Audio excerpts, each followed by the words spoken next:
하박국 1장 오늘은 5절에서 11절 말씀까지 보겠습니다. 우리 찾으셨으면 같이 읽겠습니다. 시작. 여호와께서 이르시되 너희는 여러 나라를 보고 또 보고 놀라고 또 놀랄지어다. 너희의 생전에 내가 한 가지 일을 행할 것이라. 누가 너희에게 말할지라도 너희가 믿지 아니하리라. 보라, 내가 사납고 성급한 백성 곧 땅이 넓은 곳으로 다니며 자기의 소유가 아닌 거처들을 점령하는 갈대아 사람들을 일으켰나니 그들은 두렵고 무서우며 당당함과 위협이 자기들에게서 나오며 그들의 군마는 표변보다 빠르고 저녁 이리보다 사나우며 그들의 마병은 먼 곳에서부터 빨리 달려오는 마병이라. 마치 먹이를 움키려 하는 독수리의 나름과 같으니라. 그들은 다 강포를 행하러 오는데 앞을 향하여 나아가며 사람을 사로잡아 모으기를 모래같이 많이 할 것이요 왕들을 멸시하며 방백을 조소하며 모든 견고한 성들을 비웃고 흉벽을 쌓아 그것을 점령할 것이라. 그들은 자기들의 힘을 자기들의 신으로 삼는 자들이라. 이에 바람같이 급히 몰아 지나치게 행하여 범죄하리라. 아멘. 지난 시간에 우리는 하박국 선지자가 하나님께 던지는 질문에 관해서 공부했습니다.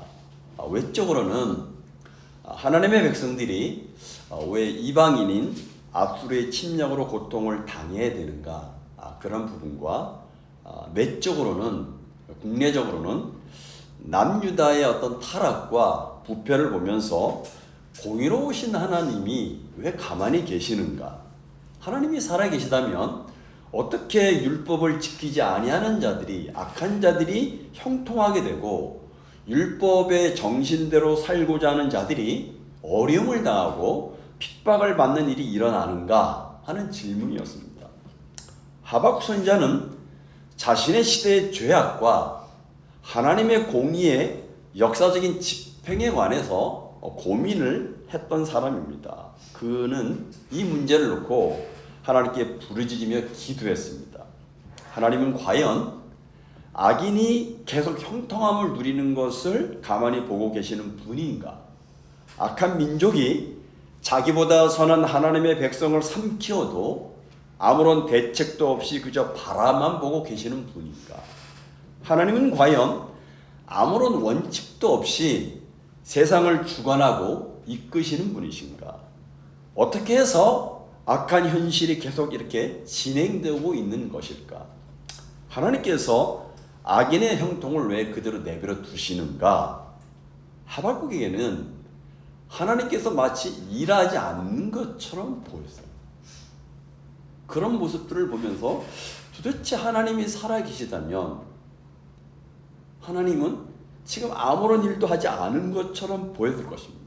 이런 하박국에게 하나님께서 답변하시는 것이 오늘 본문의 내용입니다. 다시 본문 5절을 보니까 여호와께서 이르시되 너희는 여러 나라를 보고 또 보고 놀라고 또 놀랄지어다. 너희의 생전에 내가 한 가지 일을 행할 것이라. 누가 너에게 말할지라도 너희가 믿지 아니하리라 라고 합니다. 하박국 선지자의 질문에 하나님이 답을 주시는데 먼저 여러 나라를 보고 또 보라고 말씀하십니다. 그리고 놀라고 또 놀랄지어다라고 말씀합니다. 여기 여러 나라가 누구를 말하는지 신약성경에 사도행전 13장 41절에 보면 이 말씀을 그대로 옮겨 두었는데 거기 보면 이렇게 말씀합니다. 보라, 멸시하는 사람들아, 너희는 놀라고 멸망하라. 내가 너희 때를 당하여 한 일을 행할 것이니 사람이 너희에게 알려줄지라도 도무지 믿지 못할 일이라. 이렇게 말씀하십니다. 사도행전에서는 이 여러 나라를 멸시하는 사람들이라고 번역을 했어요. 그러므로 오늘 이 본문 5절에 여러 나라를 멸시하는 사람들로 읽으시면 됩니다. 즉 악한 자들, 하나님을 경외하지 아니하고 멸시하는 자들을 가리킵니다. 이 말씀을 다시 좀 직역하면 너희는 하나님을 멸시하는 자들을 보고 또 주목하면서 놀라고 또 놀라라. 이렇게 얘기합니다. 왜냐하면 너희의 생전에 내가 한 가지 일을 행할 것이기 때문이다. 그렇지만 그 일이 너무나 놀라운 일이기 때문에 누가 너희에게 말할지라도 너희가 믿지 아니할 것이다. 이런 얘기입니다. 여러분, 하나님께서 멸시하는 자들을 통해서 어떤 일을 행할 것인데 이스라엘은 그 멸시하는 자들을 보고 깜짝 놀라지 않을 수가 없다는 것입니다. 앞에서도 언급했지만 지금까지 유다 내에서 보여준 현실은 악인이 형통한 것이지 악인이 하나님께 징계를 받는 것이 아니었습니다. 그러니까 악인이 하나님의 심판을 받는다는 것은 그들에게 믿기 어려운 소식이에요. 도무지 하나님이 일하지 않는 것처럼 보이니까 악인이 심판을 받는다는 것은 현실적으로 당장은 믿기 어려운 일이었습니다. 그러니까 더군다나 그 다음의 내용을 보면 하나님을 멸시하는 악한 자들이 바벨론의 군대에 의해서 심판을 받는다고 하시는데 이것은 더더욱 믿지 못할 것이라고 말씀하십니다. 6절을 보니까 보라 내가 사납고 성급한 백성 곧 땅이 넓은 곳으로 다니며 자기의 소유가 아닌 거처들을 점령하는 갈대아 사람을 일으켰나니라고 말합니다. 여기 갈대아 사람은 바벨론을 가리킵니다. 본래 갈대아는 바벨론 남쪽의 한 지역이었지만 바벨론 전체를 이렇게 부르게 된 것입니다. 그들은 보니까 기질이 사납고 성급하다고 말씀하십니다. 여기 사납다는 말은 원어의 의미가 무자비하고 냉혹하다는 말입니다. 야만적인 성격을 가졌다는 말입니다. 그리고 성급하다는 것은 성질이 좀 급하다는 거예요. 그러니까 이 바벨론 사람들은 기질이 성급하고 충동적인 사람들이라는 얘기입니다. 또한 이 사람들은 땅이 넓은 곳으로 다니면서 자신들의 소유가 아닌 것을 점령해서 자신들의 소유로 삼는 사람들이라고 말합니다. 그러니까 천하를 마치 제 집처럼 다니면서 다른 나라 사람들의 땅을 빼앗는 사람들은 얘기죠. 이런 사람들의 특징이 뭔가 호전적입니다. 그렇죠? 굉장히 호전적입니다. 하나님은 바로 이 갈대아 사람 바벨론을 일으켜서 심판의 도구로 삼아서 악을 행하는 자들 유다를 심판하겠다라고 말씀하시는 거예요. 하나님께서는 이처럼 하나님을 모르는 이방 나라를 심판의 도구로 사용하시기도 하는 거죠. 그런 예를 우리는 앗수를 통해서 보게 됩니다. 이사야 10장 5절에 보니까 앗수르 사람을 하나님의 막대기 몽둥이라고 말씀하셨습니다. 하나님께서는 그들을 보내서 북이스라엘을 징계하셨죠. 심판하셨죠. 이것은 하나님은 온 천하를 통치하시고 다스리는 분야라는 사실을 명확히 보여주고 있는 말씀입니다. 그러나 이스라엘 백성들은 이런 하나님의 섭리와 주권을 깨닫지 못했기 때문에 하나님이 말씀을 하셔도 그들은 믿지 못했던 것입니다. 7절을 보십시오. 7절 이하에 보면 하나님께서 일으킬 갈대아 즉 바벨론 사람들에 대해서 말씀합니다. 7절에 보니까 그들은 두렵고 무서우며 당당함과 위엄이 자기들에게서 나온다라고 말씀하십니다. 그들은 무섭고 두렵다라는 말은 그들은 아주 두려움을 주는 존재라고 묘사를 하는 거예요. 그리고 당당함과 위엄이라는 말은 자신들이 행하고 있는 것이 옳은 일이라고 생각하는 데서 나오는 태도와 행동을 가리킵니다. 그런데 이런 것이 어디에서 나온다고 말씀합니까? 바로 자신들에게서 나온다라고 말씀하십니다. 그들 자신들에게서 스스로에게 나옵니다. 그들의 기질이 사납고 성급한데 이런 기질에서 나오는 것이 바로 이들의 당당함이고 그들의 위엄이라고 말합니다. 바꿔 말하면 자신들은 인간적인 힘에 최고봉에 서 있는 사람들이다. 이런 생각을 갖고 있는 거예요. 그러니까 하나님이 보시기에는 아주 교만하고 악한 사람들인데 하나님은 그 악한 바벨론을 남유다의 죄악을 징계하는 도구로 사용하시겠다는 것이죠. 8절로 보십시오. 바벨론 군대를 묘사합니다. 같이 읽어보겠습니다. 시작. 그들의 군마는 표변보다 빠르고 저녁 이르보다 사나우며 그들의 마병은 먼 곳에서부터 빨리 달려오는 마병이라 마치 먹이를 움키라는 독수리의 나름과 같으니라. 그들의 군마가 얼마나 신속하고 빠른지 말을 타고 달리는 군마가 표범보다 빠르다라고 말합니다. 전쟁에서 여러분 신속함이라는 것은 굉장히 중요한데 그만큼 군마가 아주 신속하고 빠르다라고 말씀하십니다. 또한 이 군대의 산악기가 저녁 일이 늑대보다 더하다고 이렇게 얘기합니다. 보통 우리가 이해하는 것은 늑대, 이 이리는 굉장히 잔인하죠. 이런 이리보다 바벨론이 더 사납고 잔인하다라고 말씀하고 있습니다. 그리고 마병은 빠르다라고 말합니다. 손살같이 달린다라고 말합니다. 마치 먹이를 움키려고 하는 독수리같이 빠르다고 말합니다. 여러분 먹이를 보고 그것을 덮치기 위해서 나는 독수리가 굉장히 빠릅니다. 보니까 독수리가 보통 120km로 날지만 뭔가 먹이를 덮을 때는 160km 이상의 속도를 낸다고 합니다. 굉장히 빠른 속도죠. 그 정도의 속도를 가지고 어떤 이 바벨론 군사들이 민첩하게 빠르게 행동한다는 거죠. 구절을 보십시오. 바벨론이 이렇게 오는 이유를 말합니다. 같이 읽어보겠습니다. 시작. 그들은 다 강포를 행하러 오는데 앞을 향하여 나아가며 사람을 사로잡아 모으기를 모래같이 많이 할 것이요. 바벨론이 이렇게 오는 이유는 다 강포를 행하기 위해서다라고 말합니다. 이들이 앞을 향하여 행진하는데 그 이유는 강포, 포악하고 사나운 이 악한 짓을 행하기 위해서 온다라고 말합니다. 또한 이들은 사람을 보니까 전쟁 포로로 사로잡아 오는데 뭐라고 하니까 모래처럼 굉장히 많은 숫자들을 사로잡아 온다고 말합니다.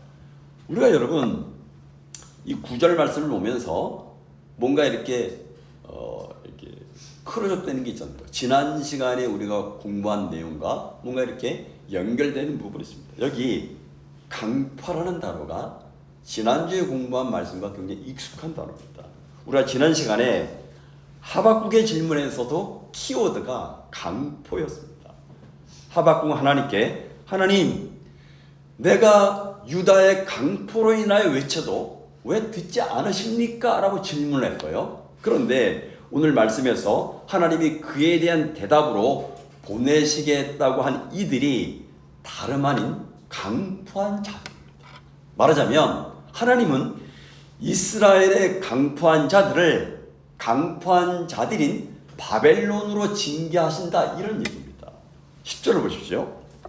10절을 보니까 왕들을 멸시하며 방백을 조소하며 모든 견고한 성들을 비웃고 흉벽을 쌓아 그것을 점령할 것이라고 말합니다. 그러니까 그들은 자신들을 당할 나라, 맞설 나라와 왕들이 없기 때문에 그들은 멸시합니다. 또 방백들을 조소합니다. 방백은 나라를 관리하는 관리들이죠. 그들을 조소합니다. 또 모든 견고한 성읍을 비웃는다고 말합니다. 성읍을 견고하게 쌓는 것은 요새를 만들어서 적들로 하여금 쳐들어오지 못하게 하는 것이죠. 그런데 이 성읍을 보면서 바벨론 군대들이 비웃습니다. 왜요? 그들이 보기에는 아무것도 아니기 때문에 그러죠. 또한 흉벽을 쌓아 그것을 점령한다는 말입니다. 여기 흉벽은 토성을 말합니다. 흙을 높이 쌓아서 상대방의 남유다의 성벽의 성까지 쌓는 거예요. 그러니까 공격이 굉장히 쉽겠죠. 이것이 바벨론 사람들이 굉장히 능했다라고 말합니다. 이것을 굉장히 바벨론 군대들이 능해서 견고한 성읍도 쉽게 점령을 하였다라고 말합니다. 그만큼 전쟁에 능한 군대다라고 말하는 거죠. 마지막으로 이들은 어떤 사람이에요? 11절을 보십시오. 같이 읽어보죠. 시작. 그들은 자기들의 힘을 자신들의 힘으로 삼는 자라. 이에 바람같이 급히 몰아 지나치게 행하여 범죄하리라. 바벨론 사람들은 자신들이 가진 힘을 숭배하는 사람들이다라고 말합니다. 신이란 숭배의 대상이죠. 이들은 힘을 숭배의 대상으로 삼고 살아가는 사람들. 그 힘이 그들 자신들이 가진 힘인 거죠. 이들은 자신들의 힘을 의지하고 그 힘을 발휘하고 사는 사람들인데 말하자면 우리가 말할 때 힘의 철학을 가지고 사는 사람. 힘이면 다 되는 거예요. 그렇죠. 힘이면 해결 못하는 게 없는 거예요. 힘을 숭배하는 거죠. 이들은 이런 힘을 가지고 죄악을 행하는데 온 힘을 쏟아붓습니다. 또 보니까 바람같이 급히 몰아내 지나치게 행한다고 말합니다. 바벨론 군대 행동은 욕심, 탐욕이 그 근본에 있었고 굉장히 잔인하고 교만합니다. 이들은 자신들의 힘을 믿고 그 힘을 범죄를 하는 데 사용을 합니다. 결국은 이들도 하나님의 심판을 받을 대상이죠. 물론 여러분, 힘, 능력이라는 것은 모든 게 나쁜 것이 아니죠. 그 힘과 능력이 하나님께 합당하게 쓰여서 섬기는 방향을 향해서 나가면 굉장히 좋은 거죠. 문제는 그 힘을 나쁘게 사용하는 것입니다. 자신에게서 나오는 힘, 자신의 유익을 위해서 발휘하는 힘이기 때문에 문제가 되는 것이죠. 그리고 이것은 하나님의 심판을 받을 어떤 그 원인, 조건이 된다라고 이야기하는 것입니다. 그렇기 때문에 이 힘의 철학은 어떻게 보면 이방 사람들, 하나님을 모르는 세상 사람들이 추구하는 철학입니다. 오늘날에도 마찬가지죠. 하나님을 알지 못하는 사람들이 가진 철학 중에 하나가 뭐예요? 힘입니다. 그것이 돈일 수도 있고 명예일 수도 있고 권세일 수도 있죠. 그렇죠? 힘입니다. 힘의 철학입니다. 그렇기 때문에 이 힘의 철학은 하나님의 교회에서 이것이 발휘되어서는 안 돼요. 이 힘의 철학이 하나님의 교회에서 통용돼서는 안 된다는 거죠. 그러니까 뭐 우리가 그때 뭐 누구 장로를 세울 때 뭔가 이 어떤 돈이 많은 장로, 이게 다 힘의 철학을 얘기하는 거죠. 안 된다는 거죠. 우리가 오늘 말씀에서 좀 한번 같이 좀 눈여겨볼 말씀 9절 말씀입니다. 9절 말씀에서 그들은 강포를 행하러 온다라는 말씀입니다. 이것은 사실 남유다의 죄악에 대한 하나님의 심판이 얼마나 무섭게 행해질 것인지를 가르쳐주고 있는 말씀입니다. 근데 여러분, 앞에서도 말씀드렸고 지난 시간에도 말씀드렸듯이 남유다의 죄악을 한마디로 요약한 것이 무엇입니까? 강포함이었어요. 하나님은 바벨론을 통해서 어떤 방식으로 남유다를 심판하신다고 말씀하십니까? 강포함입니다. 그렇습니다. 바벨론은 사납고 성급하고 두렵고 무섭고 당당함과 위험을 가지고 남유다를 쳐들어옵니다. 강포한 그들의 모습 속에서 남유다는 비로소 자신들의 모습을 보게 된, 아이러니하게도 그들의 강포를 행하는 모습을 보면서 남유다가 우리가 저렇게 강포했구나라는 모습을 하나님이 보게 하신다는 것입니다. 하나님은 심판하시는데 그 심판자의 얼굴을 통해서 남유다 자신의 얼굴을 보게 하시는 거예요. 다시 말해서 하나님은 죄악에 대해서 징계하시는데 그 징계를 통해서 마치 거울을 보듯이 우리 스스로를 볼 수 있게 하신다는 겁니다. 예를 들면 나를 핍박하는 어떤 불신자, 나를 힘들게 만드는 환경에 빠뜨리는 어떤 가까운 직장 동료나 이웃들, 나를 몇 날 며칠 동안에 잠 못 이루고 고민하게 만드는 내 주위에 있는 사람들, 그렇죠? 등등등등. 근데 우리는 그들의 모습 속에서 다름 아닌 우리 자신의 모습과 죄악을 발견하게 됩니다. 이것이 때로 하나님이 우리를 징계하시는 방식이라는 것입니다. 우리는 하나님의 징계하는 방식을 잊어서는 안 됩니다. 하나님은 단 한 번도 자기 백성을 위해서 일하시지 않는 때가 없었습니다. 하나님께서 보시기에 죄악의 문제는 언제나 그의 문제, 그들의 문제가 아니라 나의 문제, 우리의 문제라는 사실을 하나님들 말씀하십니다. 성경을 보면서 죄악의 문제를 얘기할 때 그들의 문제, 그의 문제라고 치부하면 사실은 우리는 하나님께 은혜 받을 일이 아무도 없죠. 사실은. 그렇죠? 나의 문제를 이야기하는 거죠. 우리의 문제를 얘기합니다. 그래서 하나님께서 교회에게 돌이키라고 말씀하실 때 그것은 단지 제 3자의 입장에 서 있는 어떤 객관적인 죄를 지적하는 것이 아닙니다. 하나님은 언제나 나의 죄, 우리 죄를 지적하십니다. 다른 이의 죄악을 보더라도 다른 이의 얼굴 속에서 다른 이가 가진 탐욕스러운 표정과 일그러진 일상들 속에서 나를 보게 만드는 것, 그것이 하나님의 방식입니다. 하나님은 바벨론에게서 유다 자신들의 죄악을 보게 만들고 계십니다. 그리고 이 하나님은 지금도 나를 향하여 죄와 악을 행하는 사람들의 얼굴과 행위들 속에서 나를 보게 만드십니다. 우리 자신들을 보게 만드십니다. 그래서 여러분, 무엇이 은혜인가 하면 내가 다른 사람들의 실수나 실패나 죄를 보면서 처음에는 비판하고 비난하지만 어느 순간에 나에게도 나에게도 저 모습이 있구나, 나에게도 그런 악한 모습이 있구나 하는 것을 깨달을 때 그것이 은혜입니다.